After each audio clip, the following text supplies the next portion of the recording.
Olá, salve, salve! Estamos chegando com mais uma edição do podcast A Mesa Redonda do GE. Comigo, André Rizek, com Paulo Vinícius Coelho e com Carlos Eduardo Lino. Fala, PVC! Tudo certo, Rizek? Tá difícil assistir o São Paulo, não tá? Cara, beira o insuportável. Eu só lembro de dois bons jogos do São Paulo na temporada. Na verdade, um jogo e meio.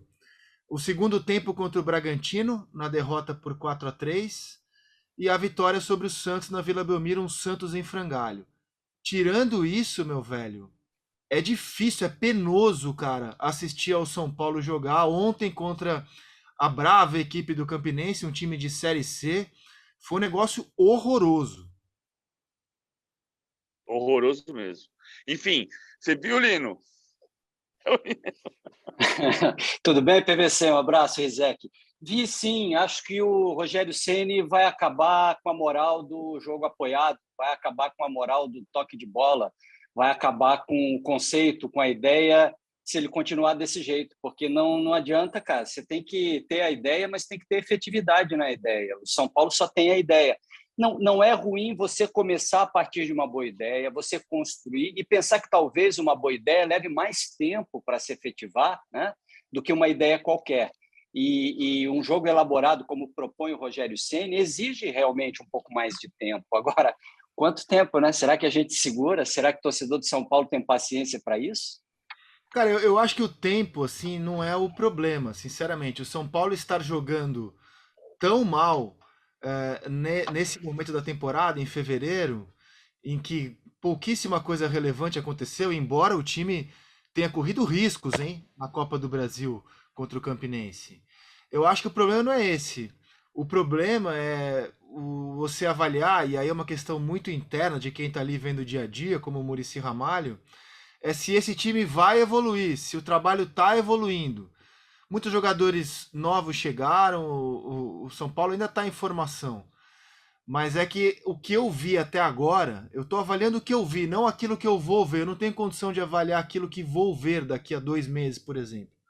O que eu vi até agora, cara, é muito ruim, cara. Já vi momentos muito melhores do Palmeiras, momentos muito melhores do Corinthians, muito melhores do Fluminense, do Atlético Mineiro, do Bragantino, para citar alguns times da Série A do nosso campeonato, né? O São Paulo até agora entregou um futebol, cara, que é penoso, é difícil de ver, Lino. Mas será que é ruim o que ele está construindo, né? Será que a ideia é ruim? Será que ela não merece o devido tempo? Eu não acho que o São Paulo esteja jogando mal. Eu acho que é um jogo chato e feio. Mas se você pensar no que quer o Rogério quer controle de jogo com posse, o Rogério quer jogar no campo do adversário, quer anular chances do adversário e quer gerar oportunidades. Ele está conseguindo gerar oportunidades, os jogadores não estão definindo. Não é até em quantidade ela no scout depois, no final do jogo, a gente vê que é grande, mas na prática a gente vê que não são com tanta qualidade assim. Precisa aumentar a qualidade das oportunidades e a efetividade dos jogadores. Existe um caminho. Eu acho que a gente pode estar sendo precipitado em pressionar o trabalho demais do treinador, que vai precisar de tempo. É começo de temporada, a gente não vive falando isso, que é campeonato estadual. Eu acho exagerado o nível de pressão que se tem sobre o Rogério Ceni hoje. Não, nisso eu tô contigo. Eu não tô avaliando assim que é caso de ruptura, porque acho que isso é uma questão que realmente deve ser feita por quem avalia ali o processo no dia a dia. Se o São Paulo está caminhando para chegar aonde quer o técnico. Eu acho que ninguém é melhor do que o Muricy para avaliar isso. Eu tô apenas fazendo um diagnóstico daquilo que eu já vi. E daquilo que eu já vi, cara, é muito feio o que o São Paulo tem jogado, PVC. Então, mas aí eu estou um pouco na linha do Lino. O grande jogo do São Paulo no ano até aqui foi contra o Santos. Foi incrivelmente o único jogo que o São Paulo teve menos posse de bola do que o adversário.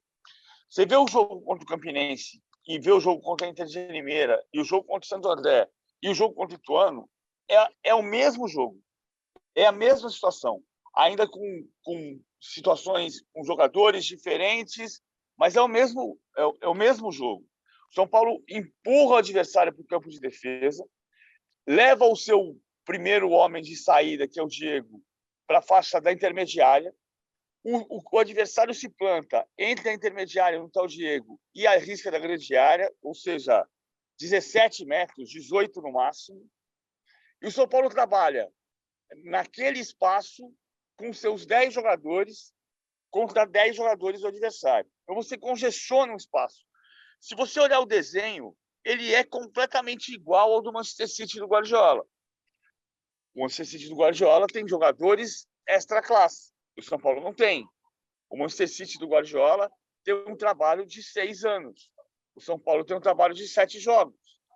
Então, você não vai conseguir, muitas vezes no Brasil, quando você copia esse modelo, em vez de você conseguir fazer superioridade numérica, o que se faz com treino, em vez de você conseguir o drible, o que você faz com talento, você não tem nem o Bernardo Silva para fazer a jogada de invenção e nem o trabalho tático para fazer a construção com superioridade sobre o adversário. Então, você congestiona, você tira espaço do seu próprio time, enquanto você não consegue o ensaio. Por isso fica feio. São Paulo finalizou 19 vezes, 6 no gol. O goleiro Mauro foi importante para o 0-0, mas o que precisa acontecer é trabalhar a maior rapidez da troca de passes, trabalhar a inversão do lado da jogada para conseguir furar defesas muito fechadas. São Paulo furou a defesa quando teve espaço porque o Santos foi jogar em cima dele. Pois é que Diga, Lino. o Machado de Assis tem um conto chamado Um Homem Célebre, onde ele conta a história de um personagem chamado Pestana. Eu acho que eu já comentei contigo outro dia no programa a história do Pestana. O Rogério Ceni fez contra o Santos a melhor partida dele porque foi o Rogério Ceni do Fortaleza, aquele que contra-ataca, que usa os espaços. O Pestana sonhava em compor óperas, grandes clássicos, mas ele só conseguia compor polcas, que era o que pagava as contas dele. Então, ele era o maior compositor de polcas, o ritmo popular, no Rio de Janeiro, e com aquilo ele pagava a vida dele. Ele tentava fazer grandes peças, mas ele não conseguia. O que saía bonito eram as polcas. O Rogério Ceni está tentando construir, né, uma grande peça, mas ele não consegue, cara. Ele acerta quando ele faz a polca, ou seja, quando ele é Fortaleza, quando ele joga do jeito que ele jogava no Fortaleza. Será que não é o Rogério que está fora de contexto? Será que ele não está tentando fazer o que ele não consegue? Podcast A Mesa fica por aqui. Um beijo a Carlos Eduardo Lino, um beijo a Paulo Vinícius Coelho, um grande abraço a vocês. Muita paz, muita esperança. Façam amor, não façam guerra. Podcast A Mesa volta na segunda-feira. Tchau!